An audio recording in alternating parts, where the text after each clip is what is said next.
Hello दोस्तों, उम्मीद है आप सब खैरियत से होंगे। आज की कहानी ट्रेन के खौफनाक सफ़र पर मबनी है। ये कहानी शुरू होती है बांग्लादेश के स्टेशन के सफ़र से। रात के तकरीबन 11 बजे थे और मैं बांग्लादेश के एक छोटे से कस्बे से ढाका वापस जा रहा था। ट्रेन स्टेशन तकरीबन वीरान था और रात की खामोशी में सर्द हवा चल रही थी।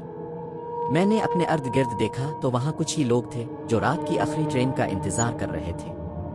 जैसे ही ट्रेन आई मैंने जल्दी से अपने डब्बे में जगह बना ली। ये एक पुरानी ट्रेन थी जिसके डब्बे खस्ता हाल थे और रोशनी मध्यम थी। अंदर का माहौल अजीब सा लग रहा था।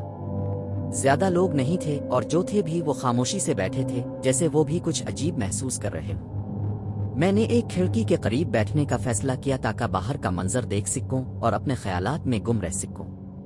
ट्रेन चल पड़ी और मैंने बाहर झांकना शुरू किया। अंधेरा गहरा होता जा रहा था और ट्रेन के बाहर जंगल और वीराने का मंजर था। हर चीज खौफनाक लग रही थी, लेकिन मैंने खुद को समझाया कि यह सिर्फ रात का असर है। कुछ देर बाद ट्रेन एक वीरान स्टेशन पर रुकी। वहां कोई लाइट नहीं थी और ना ही कोई मुसाफिर उतरा या चढ़ा। स्टेशन का नाम भी नजर नहीं आया, जैसे ये कोई भूला हुआ स्टेशन हो। लेकिन इस बार कुछ मुख्तलिफ हुआ। एक औरत सफेद साड़ी में लिपटी हुई डब्बे में दाखिल हुई। इसका चेहरा झुका हुआ था और वो आहिस्ता आहिस्ता मेरे सामने वाली सीट पर आकर बैठ गई। मुझे अजीब सा एहसास होने लगा। इस औरत के बैठते ही सर्दी और बढ़ गई थी, जैसे कोई अजीब सी तवानाई पूरे डब्बे में फैल गई हो। इसने मुझसे कोई बात नहीं की, लेकिन इसकी मौजूदगी ने मुझे बेचैन कर दिया।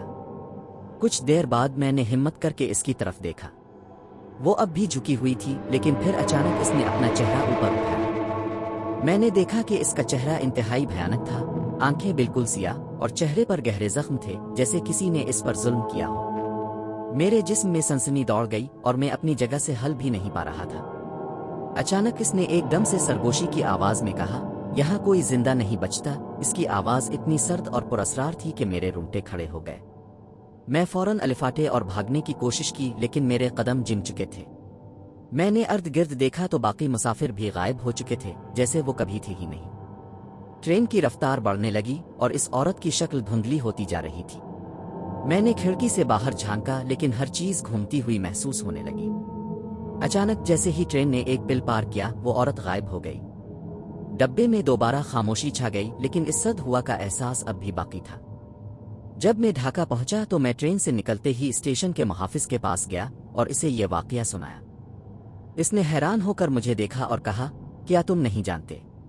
वो ट्रेन जिसमें तुम सफर कर रहे थे कई साल पहले एक हादसे में तबाह हो चुकी थी। इस हादसे में सब मुसाफिर मारे गए थे और कहा जाता है कि वो औरत जो तुमने देखी इस रात इस ट्रेन में मौजूद थी। मेरे कदम डगमगा गए और मैंने इस रात के बाद दोबारा रात की ट्रेन में सफर न करने का फैसला किया। अगली कहानी भारत के शहर राजस्थान के ट्रेन के सफर की है। रात के तकरीबन 12 बज रहे थे और मैं राजस्थान के एक दूर दराज गांव जाने के लिए ट्रेन में सफर कर रहा था।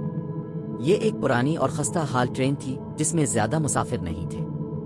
ट्रेन की खिड़की से बाहर का मंजर बिल्कुल वीरान और सुनसान था। दूर तक सिर्फ रेत ही नजर आ रही थी। जैसे जैसे ट्रेन आगे बढ़ रही थी, अजीब सी सर्दी और खामोशी बढ़ती जा रही थी।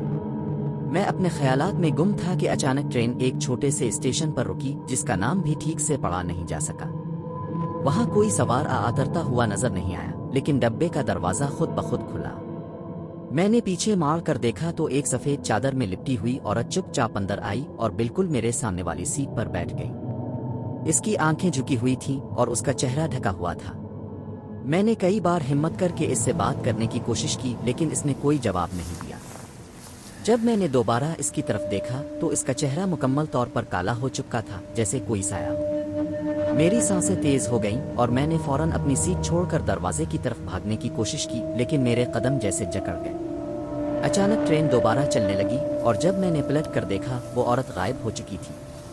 मैं आज भी इस रात के बारे में सोचता हूँ और दोबारा कभी इस रास्ते पर सफर करने की हिम्मत नहीं की। अब जो कहानी है वो पाकिस्तान के शहर खैबर पख्तूनख्वा के एक गाँव के दोस्तों की है। ये कहानी मेरे दोस्त उम्र के साथ गुजरी एक रात का वाकया है, जब हम खैबर पख्तूनख्वा के इलाके पेशावर से जाने वाली एक ट्रेन में सवार हुए। वो एक सर्द धुंधली रात थी और हमने फैसला किया कि हम रात की आखिरी ट्रेन पकड़ेंगे।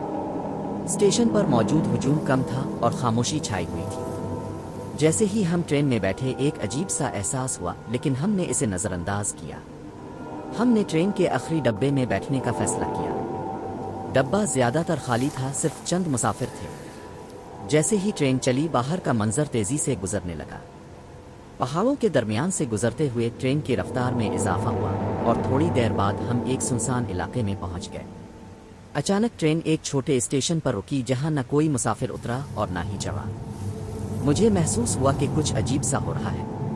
अचानक ट्रेन के डब्बे का दरवाज़ा खुद ब खुद खुल गया। एक बड़ी उम्र की औरत जिसके लिबास पर धूल बैठी हुई थी, आहिस्ता आहिस्ता अंदर आई। इसका चेहरा मध्यम रोशनी में नजर आ रहा था और उसकी आंखों में एक अजीब सी चमक थी। वो खामोशी से एक सीट पर बैठ गई। मैंने उम्र की तरफ देखा, इसकी आंखों में भी हैरानी थी। औरत की मौजूदगी ने हमें बेचैन कर दिया। मैंने हिम्मत करके इससे पूछा, अब कहाँ जा रही हैं? इसने बगैर कुछ कहे हमें घूरा और आहिस्ता से बोली, यहाँ कोई नहीं बचता। इसकी आवाज़ इतनी सर्द और सनसनीखेज थी कि मेरे जिस्म में सनसनी दौड़ गई। मैंने उम्र को सरगोशी में कहा, हमें यहाँ से निकलना चाहिए। इसी लम्हे ट्रेन दोबारा चलने लगी और हमने देखा कि औरत अब अपने मकाम पर नहीं थी। हम दोनों ने एक दूसरे को देखा, दिल की धड़कन तेज हो गई थी। कुछ लम्हे गुजरे कि अचानक ट्रेन ने एक और स्टेशन पर रुकने का ऐलान किया। ये स्टेशन एक अजीब व गरीब खामोशी में डूबा हुआ था। वहाँ कोई भी नजर नहीं आ रहा था। हमने फैसला किया कि हमें जल्दी से नीचे उतरना चाहिए, लेकिन जब हम दरवाजे की तरफ बढ़े तो दरवाज़ा खुद ब खुद बंद हो गया। हम दोनों परेशानी में थे। इसी दौरान ट्रेन का माहौल भी बदलने लगा। जैसे ही हमने एक नज़र बाहर डाली, हमें महसूस हुआ कि अंधेरे में कुछ साए हरकत कर रहे हैं। फिर अचानक